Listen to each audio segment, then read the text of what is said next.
우리 주님 앞에 나오는 우리 성도들의 모습은 온전해야 됩니다.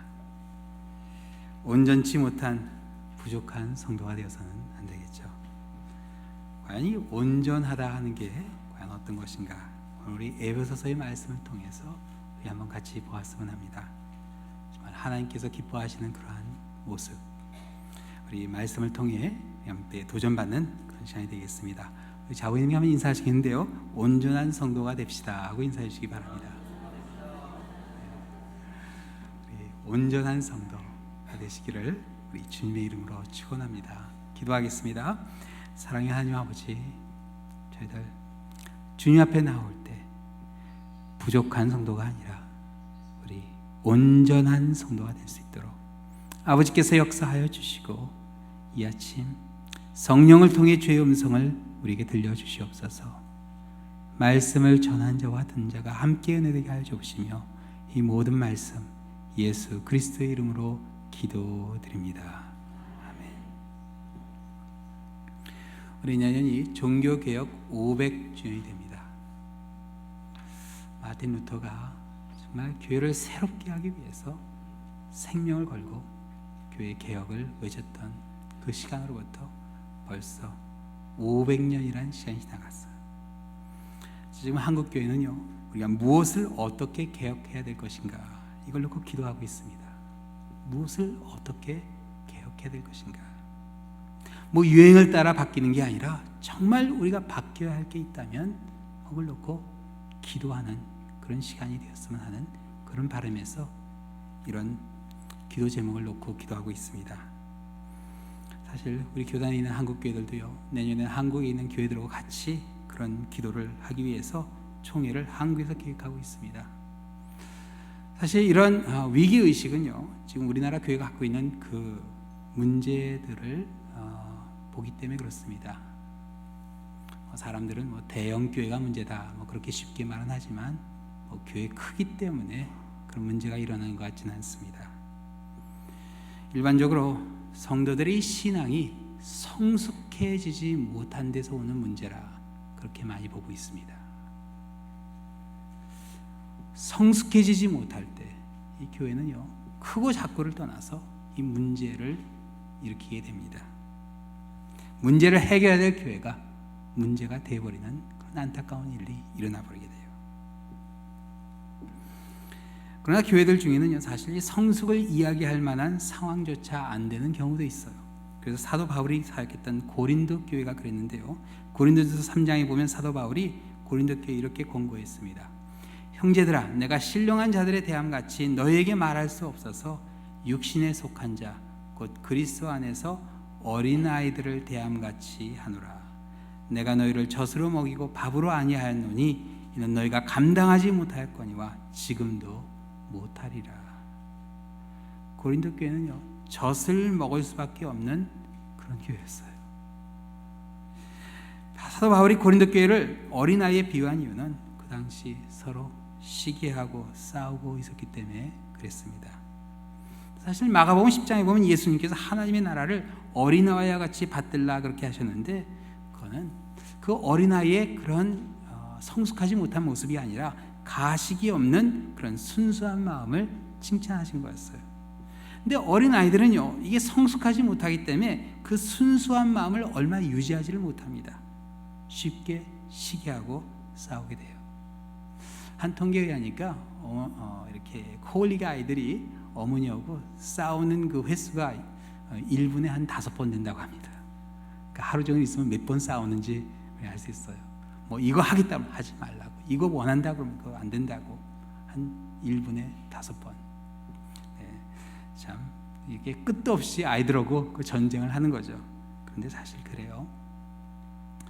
우리가 성숙하지 못해서 우리가 싸웠던 그런 시절들이 있었습니다. 그리고 고린도 교회를 가리켜 사도 바울은 그런 모습을 가리켜 육신에 속했던 때라 그렇게 불렀어요.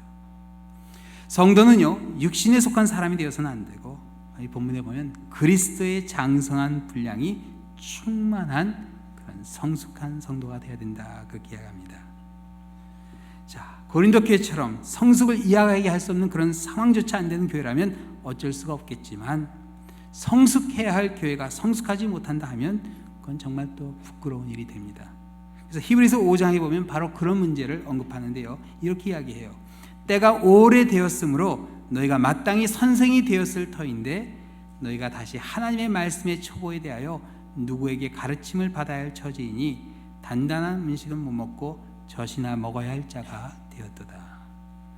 마땅히 선생이 되어서 초신자들을 말씀으로 가르쳐야 될 사람들이 초신자와 같은 모습으로 섬기고 있다면 얼마나 안타까운 그런 일이겠어요.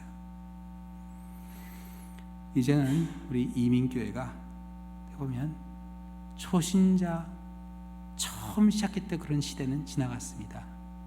성숙해져야 될 그런 때가 되지 않았나 싶어요. 한국에 있는 교회들의 이야기를 듣고 뉴스를 통해 우리가 쉽게 비난하지만 사실 우리 이민교회 현실은요, 한국교회만도 못합니다. 그런데 시간이 흘러가요. 이제 벌써 한 창립 50주년을 바라보는 교회들이 많습니다. 더 이상 이제 우리가 경험이 없어서 이민교회이기 때문에 그런 핑계를 댈 수가 없어요. 이제는 성숙해야 할 때가 됐습니다.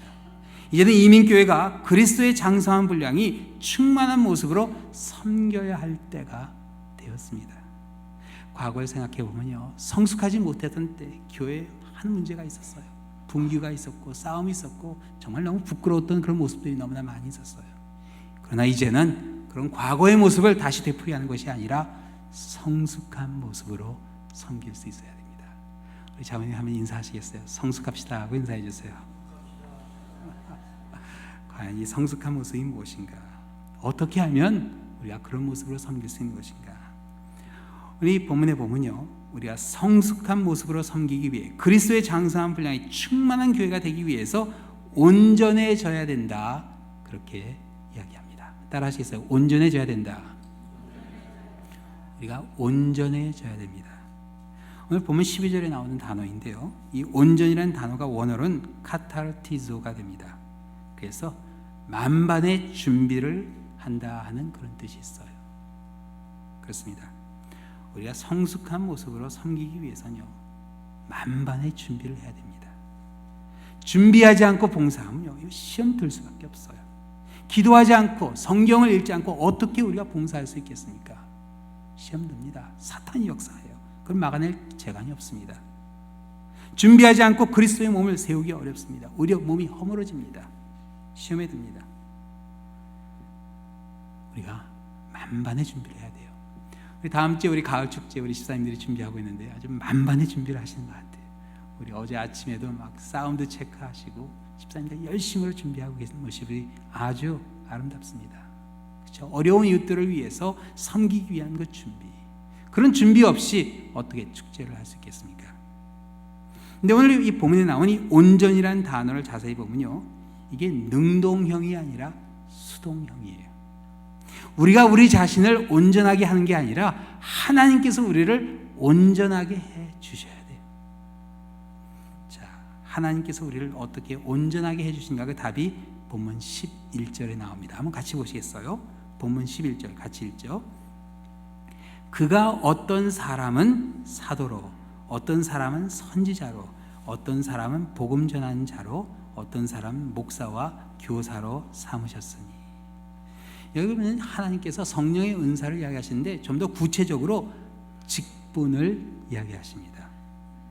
목사로, 장로로, 권사로, 집사로, 성도로 하나님께서 우리를 부르십니다. 내가 그 하나님께서 부르신 그 부름을 알고 있는가? 하나님께서 그 주신 그 직분은요, 절대로 우리가 죄가 없어서 믿음이 좋아서 열심히 섬겨서 똑똑해서 주시는 상이 아니에요. 이 직분은요, 값없이 주시는 선물입니다. 그래서 이게 자랑하거나 과시할 수가 없어요. 성경에 보면 아론이 첫 제사장이 됩니다. 믿음이 좋아서 성도들의 본이 되어서 제사장이 됐나요? 아니었습니다.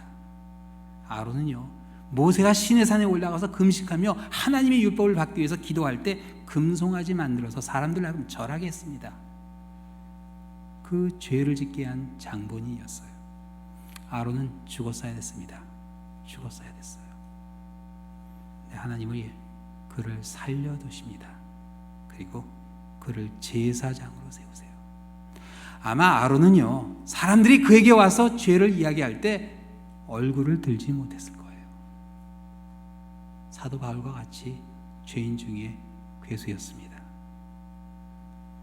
그러나 하나님께서 그를 제사장으로 세워주신 것은 정말 선물이었습니다. 감사할 수밖에 없는 그런 일이었어요. 그래서 값없이 선물로 주신 이 직분에 우리는 감사할 뿐이에요. 감사할 뿐입니다. 나를 목사로 세워주시고, 나를 장로로 세워주시고, 권사로 세워주시고, 집사로 세워주시고, 하나님의 자녀로 성도로 세우신 것에 대한 하나님의 그 부르심에 감사할 수밖에 없어요. 그래서 사도 바울은요, 디모데전서 1장에 보면 이렇게 감사를 합니다. 나를 능하게 하신 그리스도 예수 우리 주께 내가 감사함은 나를 충성되이 여겨 내게 직분을 맡기심이니 내가 전에는 비방자여 박해자여 폭행자였으나 도리어 긍휼을 입은 것은 내가 믿지 아니할 때 알지 못하고 행하였습니다. 우리 주의 은혜가 그리스도 예수 안에 있는 믿음과 사랑과 함께 넘치도록 풍성하였도다. 그를 충성되이 여겨 직분을 맡겨주신 하나님께 바울은요, 항상 감사한 마음을 가지고 있었습니다. 여러분 어떠세요? 여러분 이런 감사한 마음이 있으신가요? 이런 감사한 마음이 있어야 돼요. 나에게 주신 이 귀한 직분, 내가 지금 감사한 마음으로 감당을 하고 있는가? 선물로 주신 직분을 귀하게 생각한다면 당연히 직분에 맞는 삶을 살아야 됩니다. 이게 바로 부르심에 합당한 삶이에요. 하나님께서 저를요, 우리 랄리 한 장로교회 목사로 불러주셨어요. 근데 제가 좀 시험에 들어가지고 주일날 아침에 설교도 안 하고 여기 그냥 앉아 있는 거예요. 여러분 어떻게 하시겠어요? 목사님 설교하셔야죠. 그러지 않으시겠어요? 저에게 주신 이 직분을 제가 감당해야 돼요. 그 부르심에 합당한 삶을 살아야 됩니다. 제가 그 부르심에 합당한 삶을 살지 않게 될 때 저 혼자만 어려운 게 아니라 주위에 있는 사람들이 함께 힘들어집니다. 교회가 어려워져요. 마찬가지입니다. 우리 한 사람 한 사람의 그 직분, 하나님께서 그 부르심에 그 합당한 삶을 살지 못하게 될 때 그 가운데 함께 힘들어질 수밖에 없는 우리 교회가 됩니다. 자, 과연 이 부르심에 합당한 삶이 어떤 것인가? 오늘 본문에 보면 4가지가 나옵니다. 첫 번째, 겸손한 삶입니다. 한번 따라하시겠어요? 겸손해야 한다. 이 겸손이라는 것은 자기 자신을 낮추는 삶이죠. 빌립보서 2장에 보면요, 사도 바울은 겸손이 무엇인지 아주 확실하게 우리에게 설명해 줍니다. 아무 일에든지 다툼이나 허영으로 하지 말고 오직 겸손한 마음으로 각각 자기보다 남을 낮게 여기고. 이 겸손한 사람은요, 어떤 사람이죠? 자기보다 남을 낮게 여긴다. 이건 다른 게 아니에요. 항상 배울 마음의 자세가 되어 있다는 뜻이에요. 항상 뭔가 새로운 것을 배울 마음의 자세가 되어 있는 거야. 다른 사람이 하는 걸 보면서 저 사람이 하는 게 저 참 잘하는구나. 저 사람이 저렇게 음식을 하니까 저렇게 맛있을 수 있구나. 참 그걸 보고 배우는 거죠. 낮게 여길 때 자연히 우리는 낮아지게 됩니다. 아무 일이든지 다툼이나 허영으로 하지 말고 자기 과시하지 말고 나타내지 말고 어떻게 겸손한 마음으로 각각 자기보다 남을 낮게 여기고 각각 자기 일을 돌볼 뿐더러 각각 다른 사람의 일을 돌보아 나의 기쁨을 충만하게 하라. 이 마음이 곧 예수의 마음이라. 이 마음이 곧 예수님의 마음입니다. 너희 안에 이 마음을 품으라고 그리스도 예수의 마음이니 그는 근본 하나님의 본체시나 하나님과 동등됨을 취할 것으로 여기지 아니하시고 오히려 자기를 비워 종의 형체를 가지사 사람들과 같이 되셨고 사람의 모양으로 나타나사 자기를 낮추시고 죽기까지 복종하셨으니 곧 십자가에 죽으심이라. 힘이 없어 할 수 없이 낮춰야 한다면 그건 겸손은 아닙니다. 그건 낮출 필요가 없는데 복종할 이유가 없는데 그렇게 한다면 선택이에요. 겸손은요, 선택이 되어야 됩니다. 부르심에 합당한 선택입니다. 또 두 번째, 이 부르심에 합당한 삶은요, 온유한 삶이에요. 한번 따라 하시겠어요? 온유해야 한다. 우리가 온유해져야 됩니다. 이 온유하다 하는 것은 연약한 게 아닙니다. 온유는요, 자신의 권리를 주장하지 않는 게 온유함입니다. 내가 마땅히 주장할 수 있는 내 권리를 내려놓을 수 있는 결단이에요. 예수님께서는 이 온유함을 배우라 그렇게 하셨어요. 배워야 됩니다. 마태복음이죠. 나는 마음이 온유하고 겸손하니 나의 멍에를 메고 내게 배우라. 그리하면 너희 마음이 쉼을 얻으리니. 온유한 자에게 이 쉼을 주세요. 그런데 성경에 보면요, 이 온유한 사람에게는 물질의 축복이 함께 약속이 됩니다. 그래서 예수님께서 산상수훈에 말씀하셨죠. 온유한 자는 복이 있나니 그들이 땅을 기업으로 받을 것이며. 예수님이 하신 이 말씀은 사실 시편 37편에 나오는 말씀입니다. 이미 사람들이 알고 있는 말씀이었어요. 시편 37편 5절에 이렇게 이야기하나, 내 길을 여호와께 맡기라. 그를 의지하면 그가 이루시고 내 의를 빛같이 나타내시며 내 공의를 정오의 빛같이 하시리로다. 여호와 앞에 잠잠하고 참고 기다리라. 자기 길을 형통하며 악한 죄를 이루는 자 때문에 불평하지 말지어다.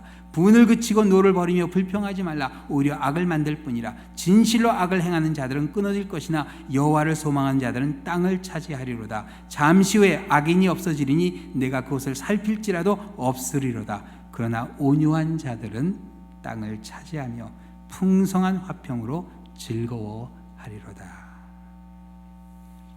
이 온유하다는 것은 다른 게 아니라 바로 하나님께 길을 맡기고 의지하는 겁니다. 하나님께서 인도해 주시겠다는 확신 가운데 길을 맡기고 우리가 그 하나님의 인도하심에 순종하게 될 때요, 우리가 마음의 여유가 생겨요. 이게 바로 온유함입니다. 부르심에 합당한 삶입니다. 또 세 번째, 부르심에 합당한 삶은요, 오래 참는 삶이에요. 한번 따라 하시겠어요? 오래 참아야 한다. 오래 참아야 합니다. 사랑장으로 불리는 고린도전서 13장에 보면 사랑의 정의가 나오죠. 그 첫 시작이 어떻게 되죠? 사랑은 오래 참고, 오래 참아야 됩니다. 7번씩 70번이라도 용서하고 참아야 한다. 예수님께서 말씀하셨어요. 이렇게 되면 하나님의 공의, 하나님의 정의는 어떻게 되냐 물을 수 있는데, 그건 하나님의 몫입니다. 우리가 하나님을 대신하시겠습니다. 로마서 12장에 보면 사도 바울이 당시 핍박을 받고 있던 로마의 교인들에게 이렇게 이야기했어요. 내 사랑하는 자들아, 너희가 친히 원수를 갚지 말고 하나님의 진노하심에 맡기라. 기록되었을 때 원수 갚는 것이 내게 있으니 내가 갚으리라고 주께서 말씀하시니라. 내 원수가 줄이거든 먹이고 목마르거든 마시게 하라. 그리함으로 내가 숯불을 그 머리에 쌓아 놓으리라. 악에게 지지 말고 선으로 악을 이기라.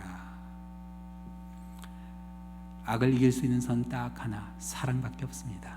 오래 참는 것밖에 없어요. 우리는요, 사랑으로 승리할 수 있어야 돼요. 이 랄리 한 장로교회는 한 해 한 해 사랑으로 승리해가는 가운데 하나님께서 세우시라 믿습니다. 오래 참는 우리 한 분 한 분이 되시기를 우리 주님의 이름으로 축원합니다. 또 마지막으로 네 번째, 부르심에 합당한 삶은 힘써 지키는 삶입니다. 한번 따라 하시겠어요? 힘써 지켜야 한다. 뭘 지켜야 되냐? 내 자존심을 지키는 게 아니라 성령의 하나 되게 하신 것을 힘써 지켜야 됩니다. 사탄의 역사는요, 나눔의 역사예요. 그러나 성령의 역사는 화합의 역사입니다. 도저히 함께할 수 없는 사람들이 한 자리에서 섬기게 돼요. 그렇죠? 안디옥 교회 사역이 그랬습니다. 사도 바울이 교회를 박해할 때 예루살렘 교회 교인들을 쫓아냈습니다. 그 사람들이 안디옥까지 갔는데 그 안디옥에서 교회를 세운 사람들이 누구를 목회자로 초청을 해요? 사도 바울을. 도저히 함께할 수 없는 사람들이었지만 그렇게 함께하게 됐을 때 사람들이 비로소 그들을 그리스도인이라 그렇게 불렀습니다. 성령의 역사는 그런 화합의 역사예요. 하나 되게 하신 것을 힘써 지키라 했는데 그 힘써 지키라는 그 헬라 원어가 스푸다조가 되는데 서두르다, 부지런하다 하는 그런 뜻도 그 가운데 있습니다. 성령의 하나 되게 하는 것을 힘써 지키기 위해서 어떻게 해야 돼요? 서둘러 부지런히 움직여야 됩니다. 교회 아침에 오면요, 정말 아침부터 막 바쁘게 움직이시는 분들이 계세요. 서둘러 바쁘게 움직이는 가운데 우리 랄리 한인 장로의 교인들이 다 하나가 될 수 있게 됩니다. 그렇죠? 그 한 분 한 분의 손길이 없으면 우리가 이렇게 편안하게 예배 드릴 수 없습니다. 서둘러 부지런히 힘써 성령의 하나 되게 하신 것을 우리가 지켜요. 그 가운데 교회의 화평이 유지가 됩니다. 자, 이렇게 부르심에 합당한 삶을 사는 가운데 그리스도의 장성한 분량이 충만한 성숙한 교인으로 우리가 세워지게 돼요. 우리가요, 이 성숙하지 못하면 아주 괴로워집니다. 어린아이 같은 신앙이 어떤 신앙이에요? 여기 본문에 보면요, 사람의 속임수와 간사한 유혹에 빠져 온갖 교훈의 풍조에 밀려 요동한다, 그렇게 이야기했어요. 그렇죠? 얼마나 힘들어요. 그런데 우리가 성숙하게 될 때 그 가운데 흔들리지 않는 굳건한 믿음을 갖게 됩니다. 그래서 시편 131편에 보면요, 다윗이 그런 성숙한 신앙인의 모습을 이렇게 이야기해요. 여호와여, 내 마음이 교만하지 아니하고 내 눈이 오만하지 아니하며 내가 큰 일과 감당하지 못할 놀라운 일을 하려고 힘쓰지 아니하나이다. 실로 내가 내 영혼으로 고요하고 편하게 하기를 젖된 아이가 그 어머니 품에 있기에 있음 같게 하였나니 내 영혼이 젖된 아이와 같도다. 젖을 달아 보채는 아이가 아니라 젖된 아이와 같은 그런 평온함, 이게 성숙한 신앙인의 모습이 됩니다. 독일에서 종교개혁 500주년을 맞이해서 루터 10년 프로젝트를 전개한다 하는 그런 뉴스를 봤어요. 전 세계 개신교 교회들이 정말 우리 시대 공동의 선교 과제를 위해 연대함으로 분열된 세계의 일치와 치유를 지향하는 것을 의미한다 합니다. 그래서 그리스도 안에서 하나됨을 이루어가는 할 교회들이 연대와 일치를 위해서 무엇보다 서로에 대해서 듣는 것을 함께 추구하고자 이 프로젝트를 시작했다고 그래요. 그렇죠? 자기 주장만 내세우는 입장에서 전향하여 상대방의 말을 들으려는 마음가짐을 지닐 때 비로소 분열과 갈등의 치유가 시작됩니다. 저는 독일 교회 이런 모습을 좀 주의 깊게 봅니다. 왜냐하면요, 독일 교회는 해냈습니다. 해냈어요. 동과 서로 나뉘어있던 독일이 리즈백에서 시작된 첫 촛불 하나로 시작해서 그 기도의 뜨거움으로 분단이 해결이 됐어요. 그런 독일의 모습을 보며 얼마나 부러운지 모릅니다. 과연 우리는 해낼 수 있을까? 과연 우리는 해낼 수 있을까? 종교개혁 500년을 바라보면서 교회가 하나가 되지 못한다면, 우리 교단이 하나가 되지 못한다면, 우리 성도들 한 사람 한 사람이 하나가 되지 못한다면 그 사역을 어떻게 감당할 수 있겠습니까? 그리스도의 장성한 분량이 충만한 데까지 이르러야 됩니다. 성숙해져야 돼요. 그래야 하나님께서 우리에게 맡기신 사명을 다할 수 있게 됩니다. 그리스도의 몸을 세우는 분열과 갈등의 치유가 있는 공동체를 만들어갈 수 있게 됩니다. 우리 함께 그리스도의 장성한 분량이 충만한 데까지 이르는 우리 랄리교회 성도님들 한 분 한 분이 되시는 가운데 하나님의 뜻을 이루어가게 되시기를 우리 주님의 이름으로 축원합니다. 기도하시겠습니다. 사랑의 하나님 아버지, 저희들 온전한 성도가 되고자 원합니다. 그리스도의 장성한 분량이 충만한 데까지 이르는 가운데 정말 우리가 이 시대가 해야 할 일들을 함께 이루어가는 우리가 되게 하여 주시옵소서. 주님의 자녀로서 주님께 영광을 돌리는 그러한 섬김과 사역이 되게 하여 주옵시며 이 모든 말씀 예수 그리스도의 이름으로 기도드립니다. 아멘.